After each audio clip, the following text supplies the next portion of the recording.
আপনারা যেটা দেখেন সোশ্যাল মিডিয়াতে সবাই এত এত পরিমাণে ধনী, বাস্তবে গিয়ে দেখেন যে সবাই এরকম না। সবাই তারা নিজেদেরকে প্রচার করতে চায়, আর এই নিজেদেরকে প্রচার করতে গিয়েই সোশ্যাল মিডিয়াতে নিজেদেরকে বড় করে উপস্থাপন করে। আর আমরা সেই জিনিসটাকে সত্যি ভেবে সেগুলাকেই বিশ্বাস করে ফেলি। সোশ্যাল মিডিয়াতে আমরা দেখি লাখ লাখ টাকা মানুষ ইনকাম করে, অথচ বাস্তবে বাংলাদেশে এত গরিব মানুষের সংখ্যা বেশি কেন? কেন মানুষ এত দরিদ্র, এখনো দরিদ্র সীমার নিচে? সোশ্যাল মিডিয়াতে আমরা দেখি প্রায় সব মানুষই লাখপতি, কোটিপতি, তাদের টাকার অভাব নেই, তারা মাসে লাখ লাখ টাকা ইনকাম করতেছে। এই যে তারপরেও কিছু কিছু মানুষ দেখা যাইতেছে তাদের সেই টাকা থেকে দরিদ্র মানুষদেরকে বিলিয়ে দিতেছে। এরপরেও কেন বাংলাদেশ এত দরিদ্র? যে আপনি আপনার যত বড় অর্জনই হোক না কেন, যে মানুষটা আপনার দুঃখের সময় পাশে ছিল, যে মানুষটা আপনার অসফলতার টাইমে পাশে ছিল, সেই মানুষগুলা, সেই সময়গুলা, সেই জিনিসগুলাকে আপনি কখনোই ছেড়ে দিবেন না। সেইগুলা সবসময় ক্যারি করার চেষ্টা করবেন। যে মানুষগুলো আপনার যখন ফেলিয়ার করছেন সেই সময়টাতে পাশে ছিল, যে জিনিসগুলোর দ্বারা আপনি এই পর্যায়ে আসতে পেরেছেন, সেগুলো কখনোই ছেড়ে দিবেন না। সেগুলার প্রায়োরিটি আলাদাভাবে দিবেন। তাহলে দেখবেন যে যে পর্যায়ে যান না কেন আপনার ভিতর অহংকার বোধ আসবে না।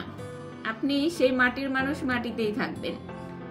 যখন আপনার পা উপরে উঠে যাবে তখনই আপনার গায়ে সুটবুট উঠবে। বড় বড় মানুষদের দিকে তাকাবেন, তারা সহজে সুটবুট পরে না। তাদের যেটা কমফোর্ট, যে জিনিসটাতে তারা আরাম পায় সেটাই ক্যারি করে। সেটা পোশাক হোক, কথা হোক, যে কোনো জিনিসই হোক, নিজের কমফোর্টটাকে কখনোই ছেড়ে দিবেন না। এটা হচ্ছে আপনার পরিচয়।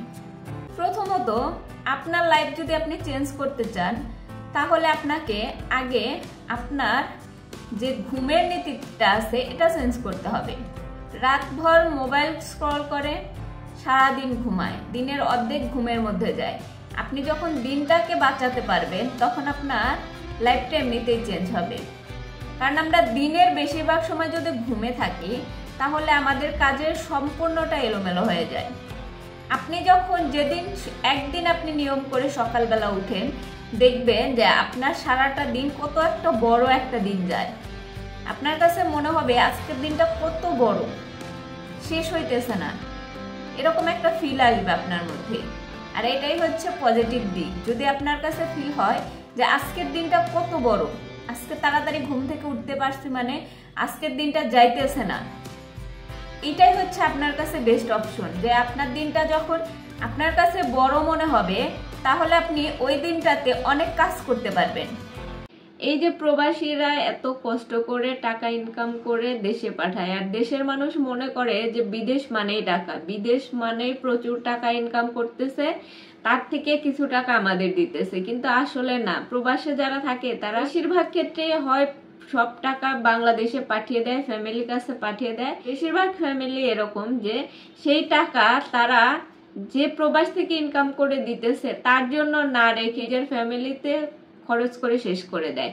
না তার জন্য কিছু করে রাখে, না তার জন্য কিছু জমিয়ে রাখে, কিচ্ছু রাখে না।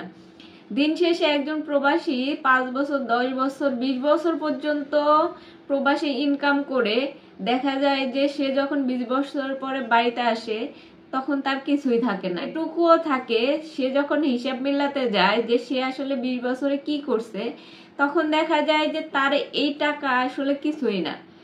সে 1 বছরে যা ইনকাম করছে সেই টাকাই হয়তো ফ্যামিলি ওইভাবে জমিয়ে রাখতে পারে না।